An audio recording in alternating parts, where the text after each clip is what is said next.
Hello students, how are you?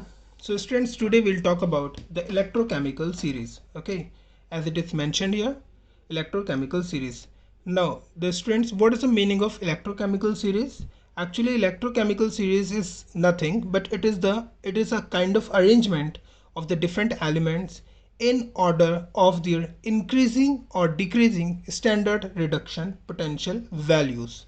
What I really mean to say, listen, there are so many different elements. I have given you for the example of few elements here and their standard reduction potential here. Okay, so there are so many different elements and different elements are having different standard reduction potential values. Okay, if we arrange all the elements, just listen, if we arrange all the elements either in increasing or decreasing of their standard reduction potential values, तो एक series हमारी create होगी. That particular series would be considered as a electrochemical series.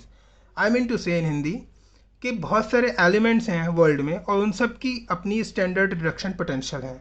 अगर हम उन सारे elements को या तो उनके इंक्रीज होते हुए स्टैंडर्ड रिडक्शन पोटेंशियल में या उनके डिक्रीज होते हुए स्टैंडर्ड रिडक्शन पोटेंशियल में अगर हम अरेंज करेंगे तो एक kind of series would be develop. उस सीरीज को हम क्या बोलेंगे? Electrochemical series.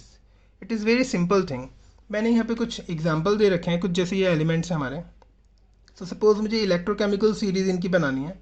सो अगर मैं बात करूँ, सपोज आई एम सेइंग कि इन एलिमेंट्स को अगर वी अरेंज इन इंक्रीजिंग और you can say in decreasing order of their standard reduction potential. ये जो गिवन है यहाँ पर, यह है standard reduction potential. Okay, this is standard reduction potential. If I arrange different elements in the increasing or decreasing order of standard reduction potential of these elements, तो एक series जो क्रिएट होगी that would be considered as electrochemical series. जैसे ये बहुत सारे elements हैं, अगर मैं इनको अरेंज करूँ, मैं इनको डिक्रीजिंग ऑर्डर में करता हूँ, तो सबसे सबसे पहले हम किसको लिखेंगे? जिसका सबसे ज़्यादा स्टैंडर्ड रिडक्शन पोटेंशियल होगा. तो इसमें देखो सबसे ज़्यादा किसका है? It is given here the maximum is of fluorine. So I will have to write here fluorine. Okay, I will have to write here fluorine first. Then इससे कम fluorine is having 2.87 and after that it is in plus. The after that the silver comes. I am writing here silver, and after that silver is having plus 0.8 now. After that what comes? It is copper. It is 2.87. okay, silver is having, ये plus में है, plus 0.8. Copper is having plus 0.34. और इसके बाद क्या आएगा हमारा? इसके बाद सारे के सारे प्लस वाले फिनिश हो गए, हमारा बचा hydrogen, and the hydrogen is having zero value. ये मैं किस तरीके से इनको, इन सारे एलिमेंट्स को I am just arranging in the order starting from higher to the lower value. I am arranging all these elements in the decreasing order में इनको अरेंज कर रहा हूँ मैं. हाइड्रोजन का हो गया, एंड आफ्टर दैट इससे कम किसका आता है? There is iron and it is having minus 0.44, and after that zinc, it is having minus 0.76, and in the end lithium, it is having minus 0.5, 3.05. now listen class, जैसे मैंने इन elements को, different elements are given here. okay, different elements are given here, and as I am arranging these elements, and standard electrode potential is also given here, as I am arranging these elements according to their standard reduction potential, मैं कैसे arrange किया? मैंने इनको decreasing order में मैंने इनको arrange किया. तो ये भी एक काइंड की सीरीज ही क्रिएट हो गई. Are you getting me? it is also a kind of series, and this series would also be considered as the electrochemical series. But class, here I am just considering only few elements. okay, but अगर हम दुनिया के सारे elements को arrange करें according to their standard reduction potential values और कैसे arrange करें, या तो डिक्रीजिंग या इंक्रीजिंग ऑर्डर में अगर हम उनको अरेंज करेंगे, a kind of series would be developed and this series would be considered as electrochemical series. I think this is a very simple topic. It would be clear to all of you. Okay. Now class will talk about what are the different applications of electrochemical series. So listen class, these applications of electrochemical series are really very essential. Why these are essential? Because most of conceptual questions are made from these applications. Okay, not only in the boards but in various competitive examinations like NEET and JEE mains. Okay, so these, I mean, the applications of the electrochemical series are really important. So you will have to focus on different kinds of applications. So first of all, we'll start the application. First application is, there are various applications of electrochemical series, but class, we'll start from this one, to compare the relative activity of the metals. What is the meaning of this? Listen class, the metals, you know, in electrochemical series different metals are arranged or different elements are arranged according to their standard reduction potential, according to their standard reduction potential. So listen class, हम इस सिर्फ arrangement से, इनकी standard reduction potential की value से ही सिर्फ हम इतना पता लगा सकते हैं कि कौन सी मेटल ज़्यादा एक्टिव होगी और कौन सी मेटल कम एक्टिव होगी, मतलब कौन सी मेटल किस मेटल को उसके सोल्यूशन से रिप्लेस करेगी और कौन सी मेटल किस सोल्यूशन को. So class, this topic actually it involves very simple thing. Okay, so you'll have to remember these things. देखो इसमें बहुत ही सिंपल चीज़ है, जिस भी मेटल का स्टैंडर्ड रिडक्शन पोटेंशियल कम होता है, आर यू गेटिंग मी, जिसका कम होता है, वो कम वाली जो जिसका कम होता है वो जिस मेटल का ज़्यादा स्टैंडर्ड रिडक्शन पोटेंशियल होता है उसको उसके सोल्यूशन से रिप्लेस कर देती है. आ रहा है समझ में? जैसे कि हम बात करें जिंक, जिंक क्या करती है, जिंक और कॉपर को अगर हम कंपैरिजन करें, जिंक का जो स्टैंडर्ड रिडक्शन पोटेंशियल है it is having minus 0.76 volt, but if we compare this with the copper is having plus 0.34 volt. Okay class, अगर हम इन दोनों का कंपेयर करें स्टैंडर्ड रिडक्शन पोटेंशियल, तो किसका कम है? जिंक का कम है. किससे कम है? कॉपर से कम है. तो जब भी कॉपर और जिंक का जैसे हमारा रिएक्शन होगा तो जिंक जो है होगा वो कॉपर को रिप्लेस कर देगा. ओके, ये 9th-10th में भी आपने क्लासेस, आपने कई सारे इसके जो है क्वेश्चंस करे होंगे. जैसे कि मैं एक एग्जांपल दे ही देता हूँ. जैसे हमारा है, देखो lesson, zinc, if we react zinc with the copper sulfate solution, there would be the formation of zinc sulfate. ये बहुत कॉमन एग्जाम्पल है, आप सब लोग जानते होंगे. and the copper would be formed. Now listen, this zinc is having lower value of standard reduction potential. कितनी है? minus 0.76 volt. And this copper is having higher value of standard reduction potential. It is having plus 0.34 volt. तो कौन सी metal किसको replace करेगी? Obviously जिसकी value कम होती है वो हायर वैल्यू वाली को रिप्लेस कर देता है. जैसे कि जिंक ने इस रिएक्शन में किया, जिंक ने क्या किया, कॉपर सल्फेट सोल्यूशन में जिंक, जैसे ही हम इसको जिंक को डिसॉल्व कर, copper sulphate solution, suppose this is a container, okay, and in this container we are having copper sulphate solution. Okay, अगर हम यहाँ पर एक जिंक रॉड लेकर आते हैं, you know class, the copper sulfate solution is having blue color. Okay, it is having the blue color. अगर मैं इसमें एक जिंक रॉड डालता हूँ, zinc rod, so what will happen, after some time what will happen, इसका जो colour होगा, ये ब्लू कलर जो होगा कॉपर सल्फेट का, ये फेड होना शुरू हो जाएगा. Are you getting me? ये फेड होगा. और जो जिंक होगी, जो जिंक की रॉड होगी, वो धीरे धीरे इसकी जो अमाउंट होगा जिंक रॉड का वो रिड्यूस होना शुरू हो जाएगा. क्या हो जाएगा? रिड्यूस. मतलब रॉड जो होगी इसकी, जिंक रॉड डिप्लीट होने लगेगी. एंड ये जो हमारा कॉपर सल्फेट का सोल्यूशन था, इसका ब्लू कलर थोड़ा फेड होना शुरू हो जाएगा. Why all these things are happening? Because zinc is having lower value of standard reduction potential as compare to copper. और इसकी लोअर वैल्यू होने की वजह से जिंक क्या करता है, copper sulphate solution, this copper sulphate solution, copper sulphate solution से जिंक कॉपर को रिप्लेस कर देता है। Are you getting me? और ये कॉपर सल्फेट की वजह से ही, जो हमारा कॉपर सल्फेट है, इसी की वजह से इसका सोल्यूशन का कलर वॉज ब्लू। अब जब यहाँ से कॉपर को रिप्लेस कर देगा जिंक हमारा यहाँ से, और यहाँ पर जिंक सल्फेट बन जाएगा और कॉपर बाहर निकल जाएगा, तो ऑब्वियसली क्या होगा, जब ये इसको रिप्लेस कर देगा तो इसका कलर क्या होगा, वो ब्लू की जगह फेड होने लगेगा, धीरे धीरे ख़त्म हो जाएगा बिल्कुल। ओके, और यहाँ पर जिंक कहाँ गया भाई, ये जिंक की जो रॉड थी वो क्यों फिनिश होती जा रही थी, वो एक्चुअली जिंक सल्फेट के साथ रिएक्ट कर रही थी। तो zinc is just replacing the copper from the copper solution. Okay, so this is happening. Why this is replacing? The main thing is why this is replacing, because the zinc is having the lower value of standard reduction potential, and the metal which is having the lower value of standard reduction potential, it replaces the metal which is having the higher standard reduction potential. Are you getting me?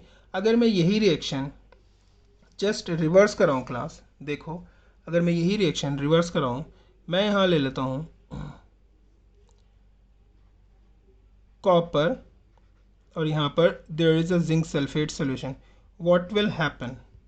Suppose we are having a container, okay, and this container we are having a container and this container is having the zinc sulfate solution. Okay, अब मैंने इस zinc sulphate solution में एक rod डाली and this is the copper rod. Okay, so what will happen? क्या copper zinc को replace कर पाएगा जिंक सल्फेट सोल्यूशन से? Is it possible? No. Why? Class simple सी चीज़ है, अभी मैंने बताया था आप लोगों को कि वो मेटल ही रिप्लेस करती है जिसकी स्टैंडर्ड रिडक्शन पोटेंशियल वैल्यू कम होती है. किसको रिप्लेस करती है? जिसकी स्टैंडर्ड रिडक्शन पोटेंशियल वैल्यू ज़्यादा होती है. तो यहाँ पर कॉपर की जो वैल्यू है जिंक के कंपैरिजन में ज़्यादा है. अगर कॉपर की वैल्यू ज़्यादा है स्टैंडर्ड रिडक्शन पोटेंशियल की, तो कॉपर जिंक को जिंक सल्फेट से रिप्लेस नहीं कर सकता. We can take one more example of it. Okay, suppose ये तो मैंने नेगेटिव और प्लस वाली ले ली कि जिंक की, तो the value of zinc is very low as compare to copper. But if you take like silver and copper का अगर मैं कंपेरिजन करूँ, you know copper is having plus 0.34 volt value of standard reduction potential and the silver is having plus 0.8 volt. Okay, now if I am giving you a question, listen, there is a container. Okay, there is a container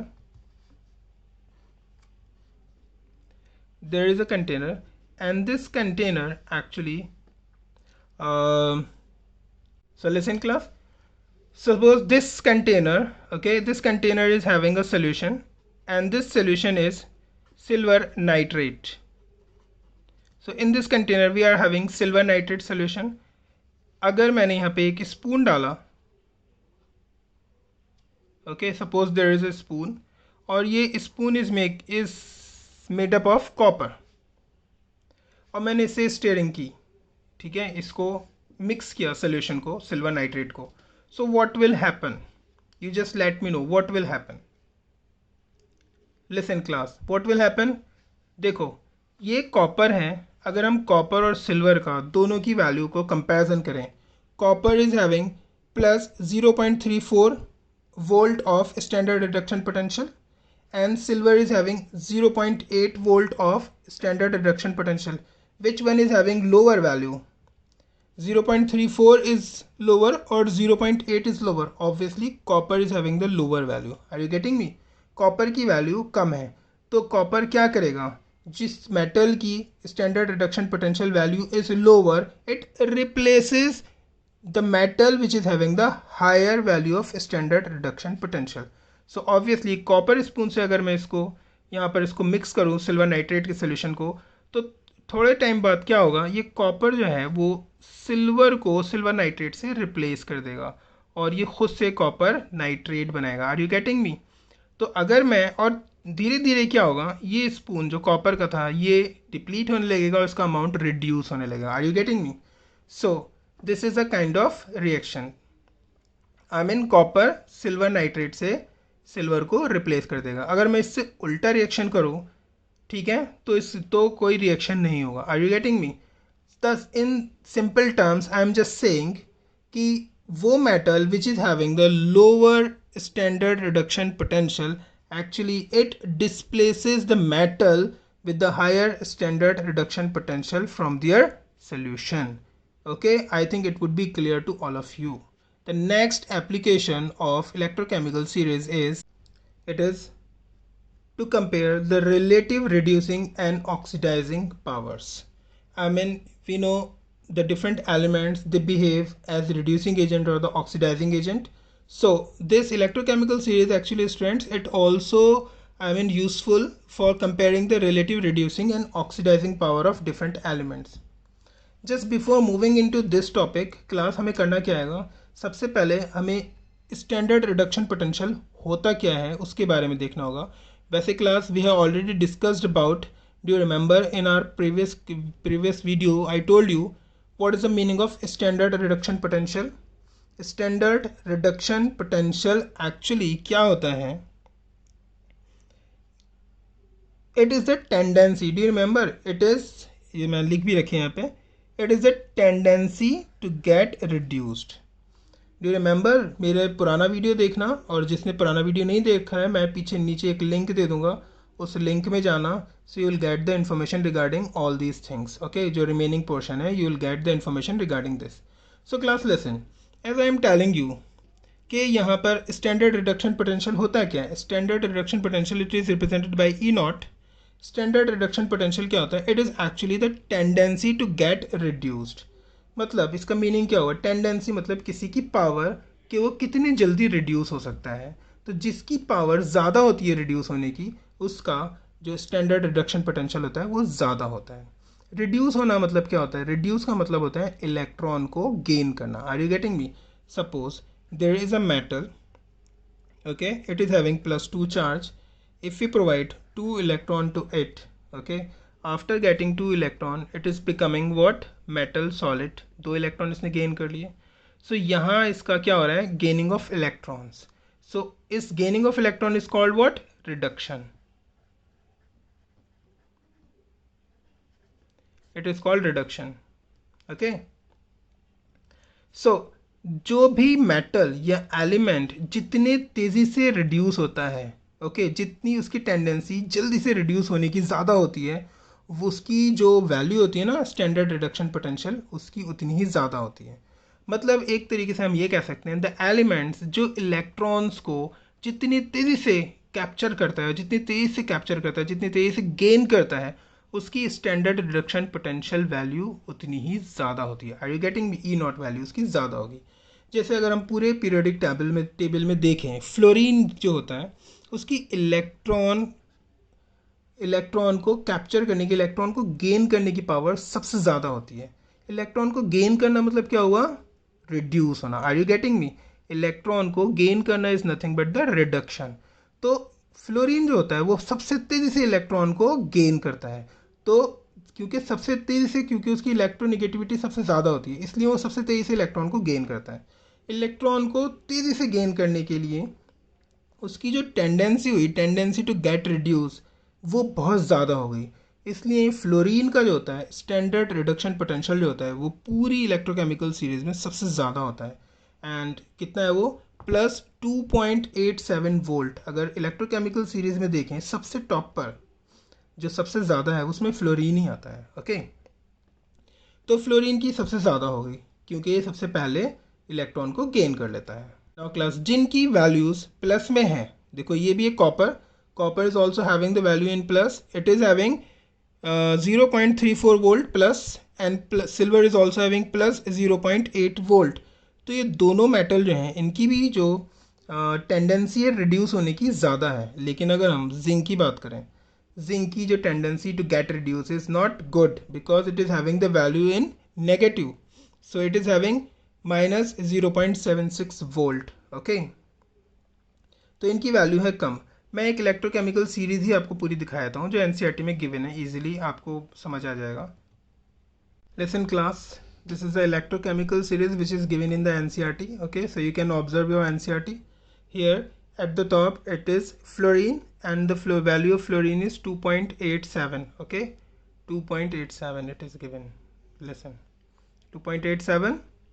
जैसे जैसे as we are moving down, okay, ये decreasing order है, जैसे हम नीचे जा रहे हैं वैसे वैसे इनकी वैल्यू कम होती जा रही है, ठीक है। और यहाँ पर एक चीज़ सबसे जो मेन चीज़ है इसमें हाइड्रोजन की जो वैल्यू होती है ना, एक्चुअली जो हाइड्रोजन की स्टैंडर्ड रिडक्शन पोटेंशियल की वैल्यू होती है, it is zero, and we have already talked about this value in our previous video ना, डू यू रिमेंबर। तो ये सारी वैल्यूज़ यहाँ पे गिवन है, ओके। देखो यहाँ पर सारी, अब इस हाइड्रोजन के नीचे जितनी भी मेटल्स हैं वो सारी की सारी उनकी वैल्यूज़ क्या हैं, नेगेटिव में आनी शुरू हो गई हैं। Are you getting me. और ऊपर वालों की सबकी पॉजिटिव में हमारी वैल्यूज़ हैं, ये सारे के सारे पॉजिटिव हैं, और हाइड्रोजन पे ज़ीरो, फिर उसके बाद नेगेटिव स्टार्ट हो जाती हैं।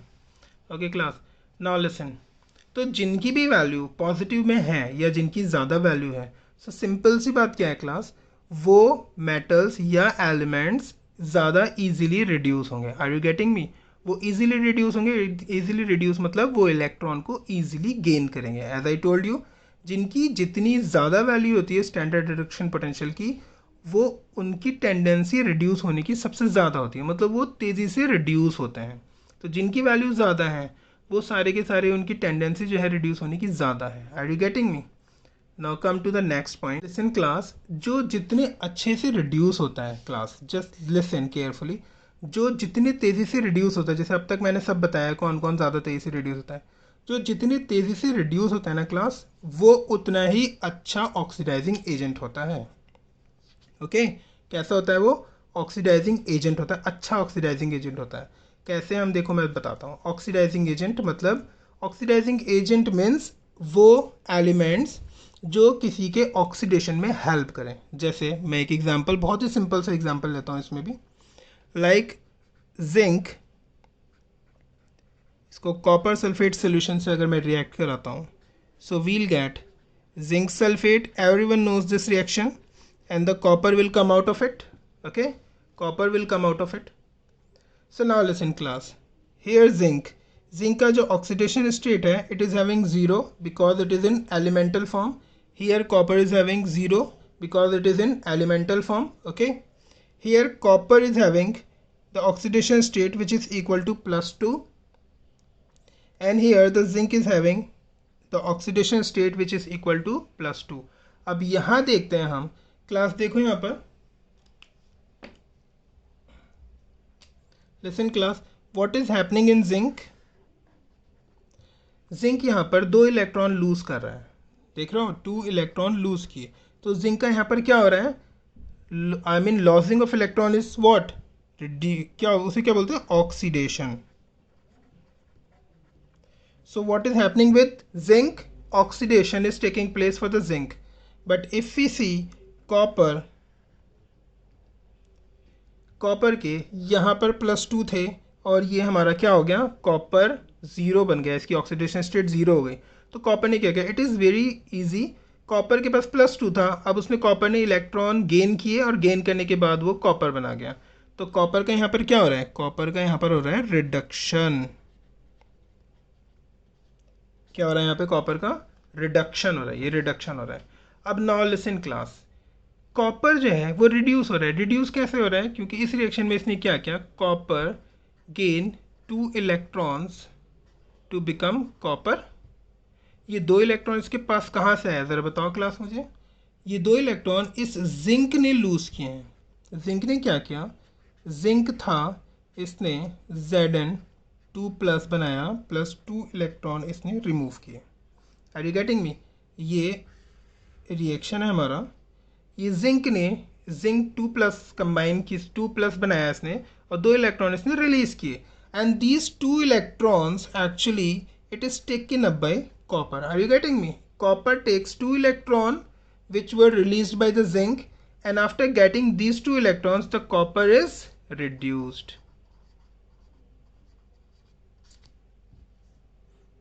ओके, तो कॉपर रिड्यूस हुआ, 2 इलेक्ट्रॉन इसने जिंक ने छोड़े, कॉपर ने लिए, और कॉपर रिड्यूस हो गया। अब लिसन क्लास, ये जिंक ने एक्चुअली, ये कॉपर जो रिड्यूस हुआ है ये जिंक के इलेक्ट्रॉन से रिड्यूस हुआ है। सो इसका मतलब क्या हुआ कि zinc actually it is helping in the reduction of copper. Are you getting me? अगर ये जिंक अपने इलेक्ट्रॉन रिलीज ही नहीं करता तो क्या कॉपर इन इलेक्ट्रॉन को ले पाता? नहीं ले पाता ऑब्वियसली।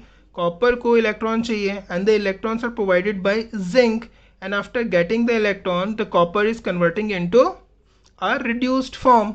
तो कॉपर के रिडक्शन में जिंक का बहुत बड़ा रोल है। ओके तो जिंक क्या कर रहा है? एक्चुअली जिंक कॉपर के रिडक्शन में हेल्प कर रहा है। तो जिंक जब कॉपर के रिडक्शन में हेल्प करता है तो जो भी किसी के रिडक्शन में हेल्प करता है उसको हम क्या बोलते हैं? Reducing agent.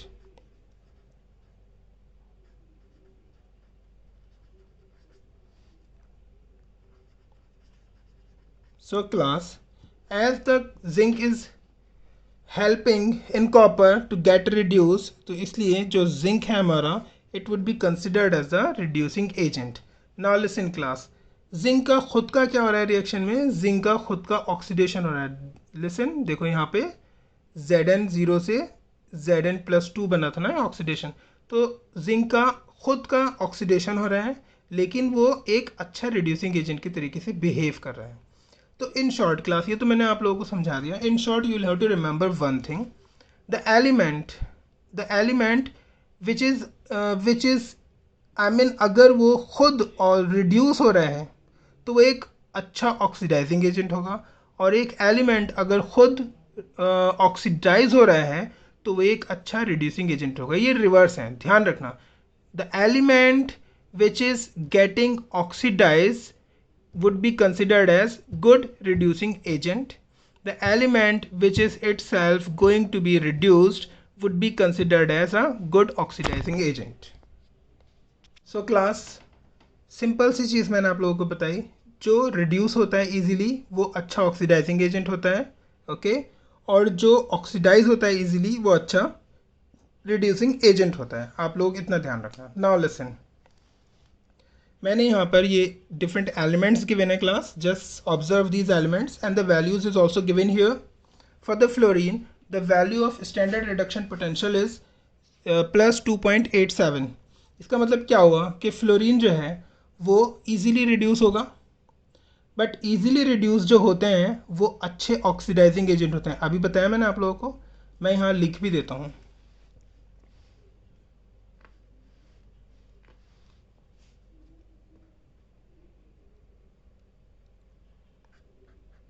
easily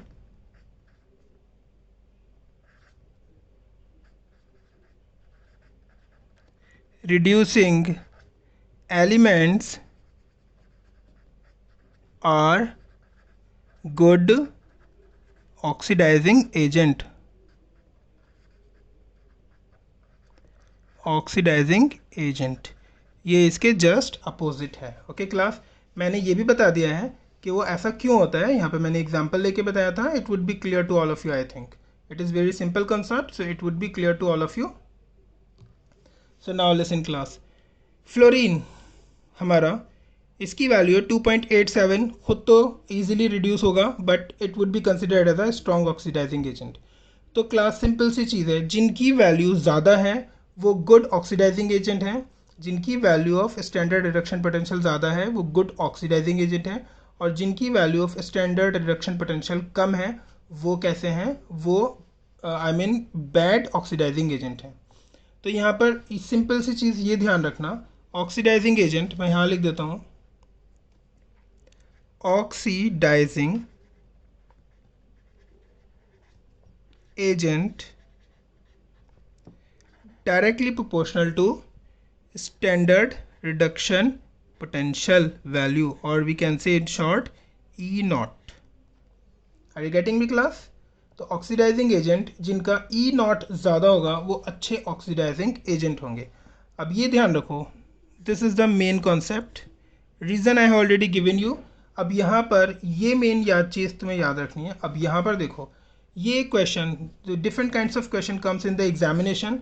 suppose a question come, okay, and the values, listen class, इनकी वैल्यूज़ हमें याद नहीं करनी है। Are you getting me? Values हमें याद नहीं करनी है, इनका ऑर्डर भी हमें एज सच याद नहीं करना है। In most of the examinations, जितने भी एंट्रेंस एग्जामिनेशंस होते हैं, बोर्ड के एग्जामिनेशंस होते हैं, the value would be given in the question, so there is no need to learn these values. Okay, values would be given in the question paper itself. सो कोई value याद नहीं करनी है आपको। अब देखो, the question comes, the values are given and the question says you will have to find out, you will have to arrange them. I mean the question is arrange them. मैं यहाँ लिख देता हूँ question lesson, arrange them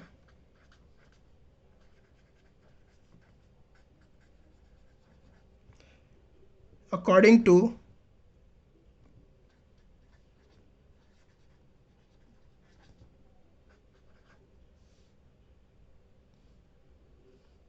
oxidizing agent. Arrange them according to or in order of oxidizing agent.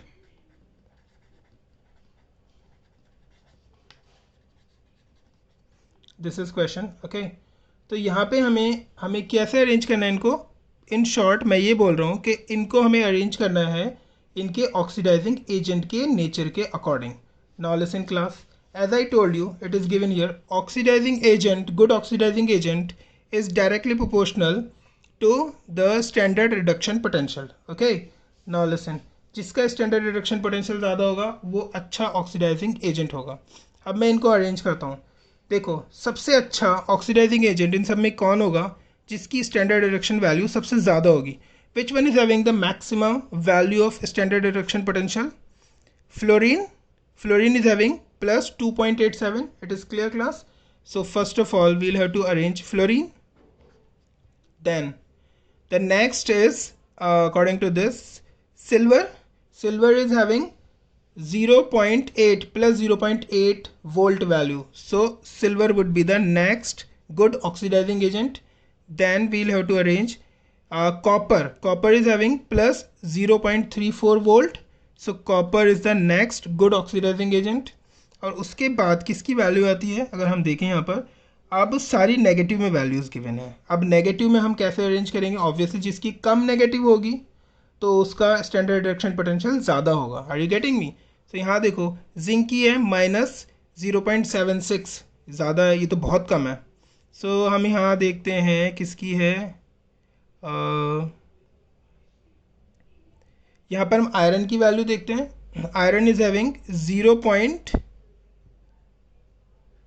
it means 0.44. it means the next will come iron. Okay, and after that the zinc will have to come. and ये हमारा एक order हो गया। कौन सा order हो गया? ये हो गया हमारा ऑक्सीडाइजिंग एजेंट, कौन सा ज़्यादा अच्छा ऑक्सीडाइजिंग एजेंट होगा। Simple, again I am telling you, oxidising agent character depends on what? The standard reduction potential values, जिसकी जितनी ज़्यादा उतना अच्छा वो ऑक्सीडाइजिंग एजेंट। अब मैं यही क्वेश्चन चेंज कर दूं कि इनको अरेंज करो according to reducing agent. Okay, तो यहाँ रिड्यूसिंग एजेंट कौन होगा? जैसे oxidizing agent is directly proportional to the standard reduction potential, so reducing agent would be inversely proportional to the standard reduction potential. Are you getting me? So यहाँ जो हमारा order ये oxidising agent का आया था, अगर मैं रिड्यूसिंग एजेंट का निकालूं सो ये बिल्कुल उल्टा हो जाएगा। यहाँ पर क्या हो जाएगा? जिंक सबसे अच्छा रिड्यूसिंग एजेंट होगा। ओके, और जिंक के बाद हमारा होगा iron, then copper, then silver, then fluorine. ये है हमारा reducing agent and this is oxidising agent. मैं यहाँ ये लिख भी देता हूँ, ये मैंने इसको अरेंज कर दिया। जैसे मैंने यहाँ लिखा, oxidising agent is directly proportional to the standard reduction potential, reducing agent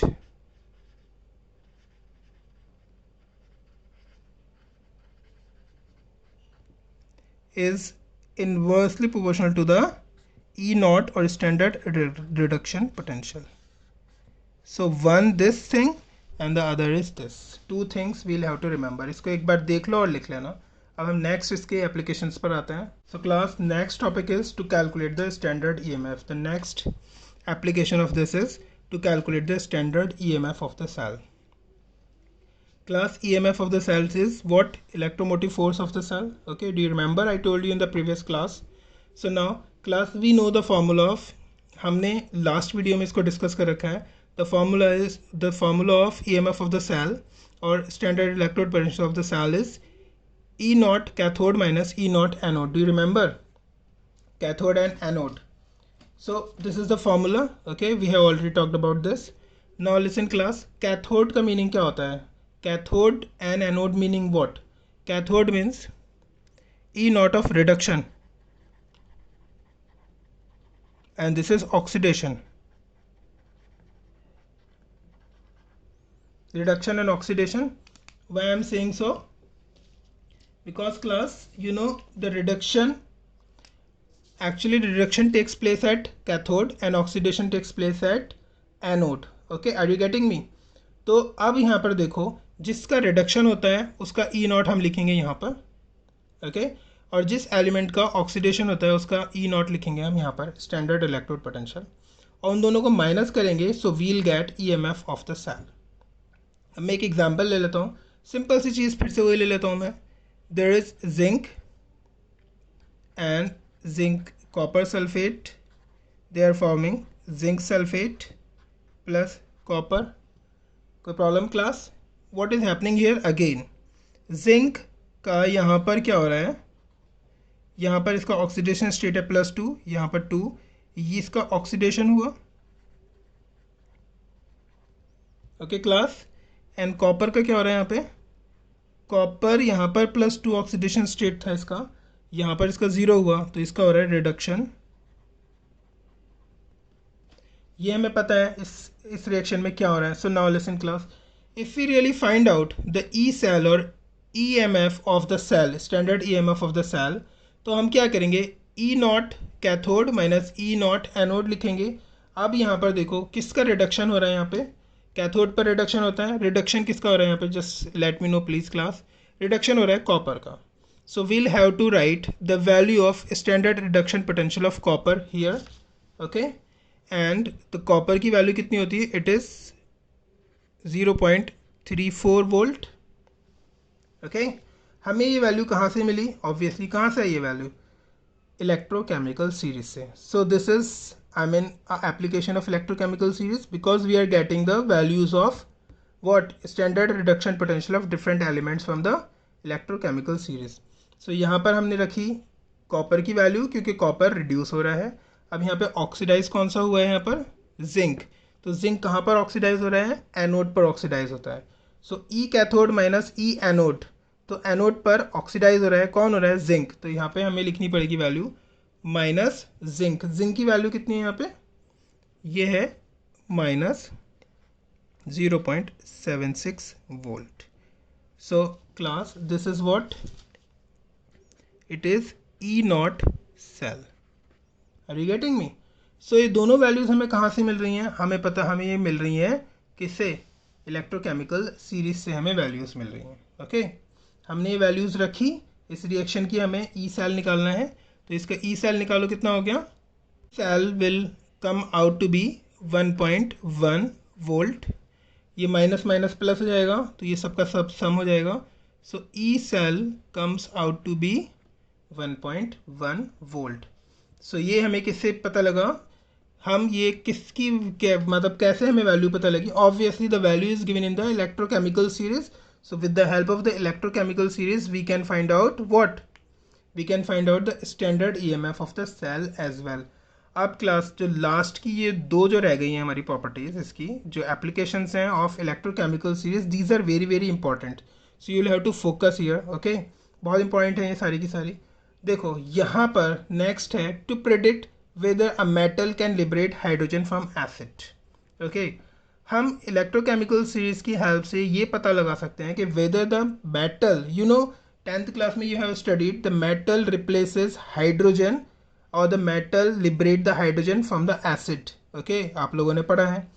तो कौन सी मेटल एसिड से हाइड्रोजन को रिप्लेस कर सकती है, वो हमें इलेक्ट्रोकेमिकल सीरीज से पता लग जाएगा.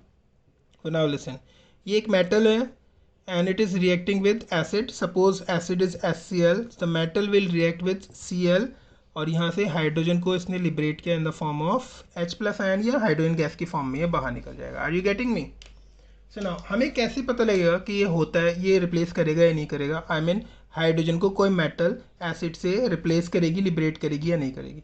सिंपल सी चीज़ है, यहाँ पे लिबरेट और इन चीज़ों को हमें देखना ही नहीं है. The main thing is hydrogen is having what is the standard reduction potential of hydrogen? It is 0 class. It is 0. And you know I told you one thing, जो इसकी सबसे पहली प्रॉपर्टी क्या थी? The metal which is having the lower value, okay, the metal which is having the lower value of standard reduction potential replaces the metal from their solution which those metals which are having the higher value of their standard reduction potential. I mean वो metal जिनकी standard reduction potential की value कम होती है वो उन metal को उनके solution से रिप्लेस करते हैं जिनकी स्टैंडर्ड रिडक्शन पोटेंशियल की वैल्यू ज़्यादा होती है. अब यहाँ देखो हाइड्रोजन को कौन कौन सी मेटल रिप्लेस कर सकती है किसी सोल्यूशन से? Just let me know. Hydrogen की वैल्यू है 0, तो जिन मेटल की स्टैंडर्ड रिडक्शन पोटेंशियल वैल्यू 0 से कम होगी वो सब हाइड्रोजन को रिप्लेस कर देंगी. ये कॉपर की ज़्यादा है, ये नहीं, वो सब रिप्लेस कर देंगी. तो यहाँ देखो आयरन, जिंक, इन दोनों की जो वैल्यू है वो कैसी है? हाइड्रोजन से कम है. तो क्या आयरन और जिंक एसिड से हाइड्रोजन को रिप्लेस कर सकते हैं? Yes they can do. Why? Because the value of iron and the zinc standard electron potential की जो वैल्यू है वो कम है किसके कंपैरिजन में? हाइड्रोजन के. तो they can replace. Are you getting me और not? Very simple thing. Hydrogen को एसिड से वही रिप्लेस करेगी जिसकी standard reduction potential value hydrogen से कम होगी. मतलब इसकी मेटल की अगर जो वैल्यू है मैं ऐसे लिख सकता हूँ, ई नॉट मेटल की अगर वैल्यू जो है वो हाइड्रोजन की ई नॉट से कम होगी तो मेटल कैन रिप्लेस.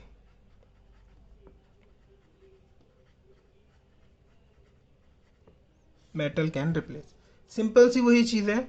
कोई भी मेटल किसी भी मेटल को उसके सोल्यूशन से तभी रिप्लेस करेगी जब उस मेटल, जो पहली वाली मेटल है, कौन सी मेटल रिप्लेस करेगी?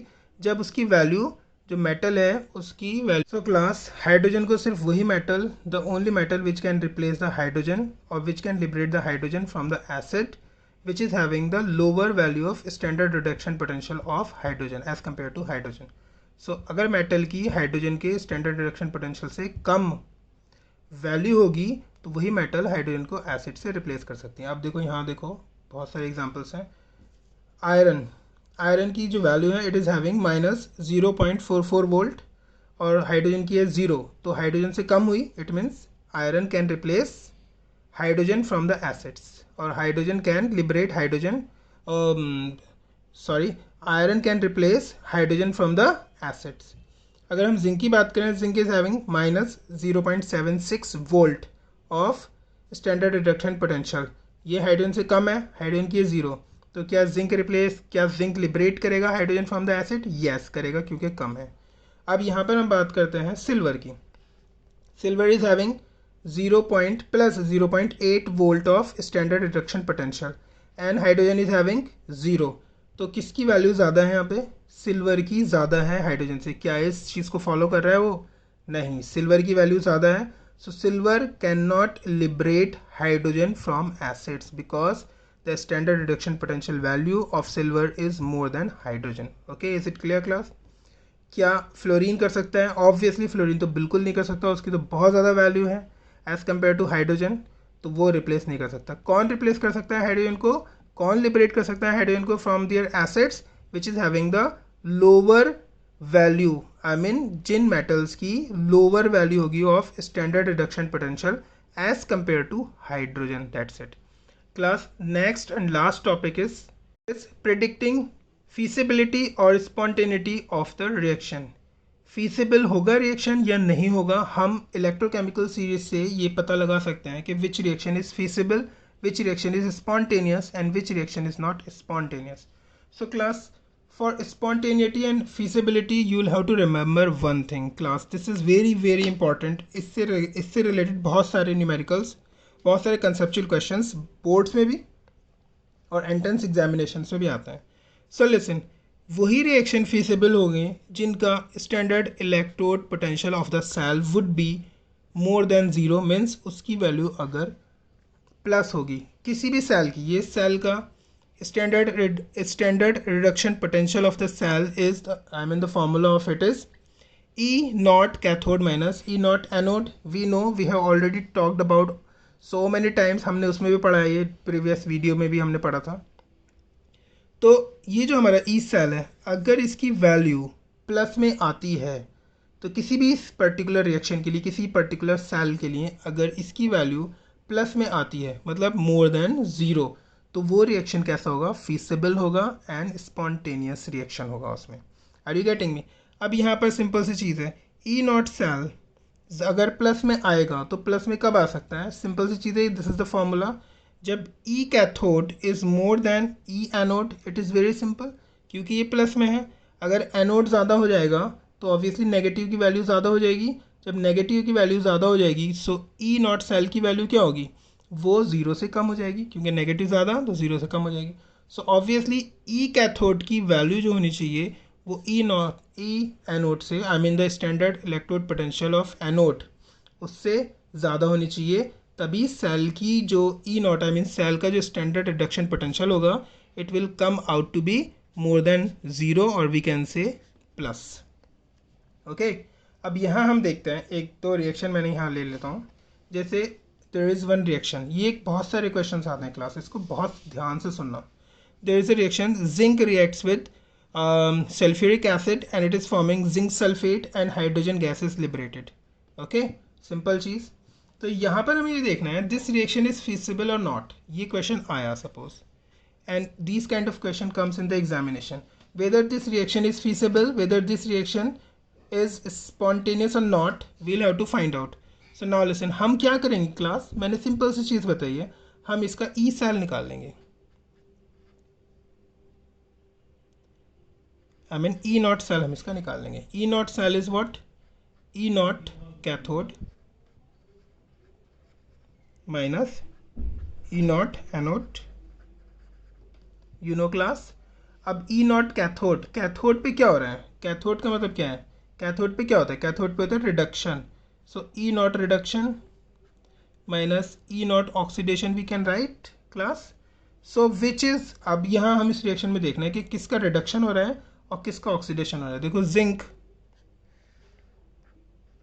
का यहाँ पर oxidation state is zero, but in zinc sulphate oxidation state is +2। अगर हम हाइड्रोजन का देखें यहाँ पे हाइड्रोजन का है ज़ीरो और यहाँ पे हाइड्रोजन का है +2, तो यहाँ पर जिंक का क्या हो रहा है, जिंक ज़ीरो से +2 में कन्वर्ट हो रहा है, तो ये तो हो रहा है oxidation, because zinc is reducing losing the electrons, and hydrogen का यहाँ पे क्या हो रहा है, reduction.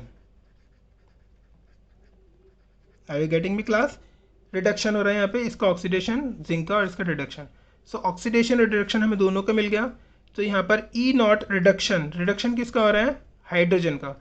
So the value of hydrogen, E naught की वैल्यू हम यहाँ रखेंगे, what is the value of hydrogen, it is zero, so E naught cell, are you getting me class, it is 0 for hydrogen because hydrogen is getting reduced, minus E naught oxidation, oxidation किसका हो रहा है, zinc का हो रहा है, are you getting me, zinc का oxidation हो रहा है, so value of zinc is what, minus, तो यहाँ पे माइनस लगा के minus 0.76 volt. Are you getting me class, मैंने जिंक की वैल्यू रख ली, reduction minus oxidation, hydrogen is getting reduce, so hydrogen की वैल्यू हो गई, minus oxidation, zinc is getting oxidise, तो अब मैंने यहाँ पे जिंक की वैल्यू रख दी, and after that I am getting what, plus 0.76 volt. This is the E cell, okay, standard reduction potential of the cell, and it is coming out to be what, plus. Are you getting me class, if it is coming out plus, so reaction would be feasible, reaction would be spontaneous. Are you getting me? अब एक और reaction यहाँ पे है, इसको भी हम देख लेते हैं। ये है सिल्वर का, ये सिल्वर का जो रिएक्शन है ये सल्फ्यूरिक एसिड से है। देखो यहाँ सिल्वर की वैल्यू है 0, बट ये यहाँ पर जैसे ही पहुँचता है तो यहाँ पे सिल्वर की वैल्यू रहती है +2, यहाँ पे हाइड्रोजन की वैल्यू है व्हाट, हाइड्रोजन की वैल्यू यहाँ पे +2 और यहाँ पर हो गई है 0। तो यहाँ पे सिल्वर का क्या हो रहा है, देखो यहाँ पे क्लास, सिल्वर का ऑक्सीडेशन और यहाँ पे हाइड्रोजन का क्या हो रहा है, रिडक्शन। समझ आ रहा है क्लास, रिडक्शन हो रहा है। सो सिंपल, ई सेल हम निकालेंगे इसमें। If it is positive the reaction would be spontaneous और feasible. So E naught cell is equal to E reduction minus E oxidation. Are you getting me class? So E reduction, किसका reduction हो रहा है, यहाँ निकालते हैं किसका reduction हुआ है इसमें, सिल्वर का रिडक्शन हुआ है या हाइड्रोजन का रिडक्शन हो रहा है, हाइड्रोजन का। Are you getting me? Reduction हो रहा है हाइड्रोजन का। सो हाइड्रोजन की वैल्यू कितनी है, हाइड्रोजन की value we know it is 0 minus N oxidation, silver का क्या हो रहा है, ऑक्सीडेशन। सो सिल्वर की वैल्यू कितनी होती है, सिल्वर की वैल्यू है +8, सो माइनस पॉइंट प्लस 0.8 ये। ओके, सो अगर हम इसको निकालें, ई सेल कितना आया इसका, it comes out to be minus 0.8 volt. Now class, E cell of this reaction is coming out to be negative. So whether this reaction would be spontaneous or non-spontaneous, obviously this reaction would be non-spontaneous. Are you getting me class? Non-spontaneous, this reaction would be non-spontaneous और it would not be feasible. ये reaction मैंने दिखाया आपको, feasible हो गया था, ये reaction मैंने दिखाया, this is not the spontaneous reaction. So very easy concept, समझ में आ गया होगा आई थिंक। नेक्स्ट वीडियो में मिलते हैं, नर्स्ट इक्वेशन को डिस्कस करेंगे। Thank you and have a nice day ahead.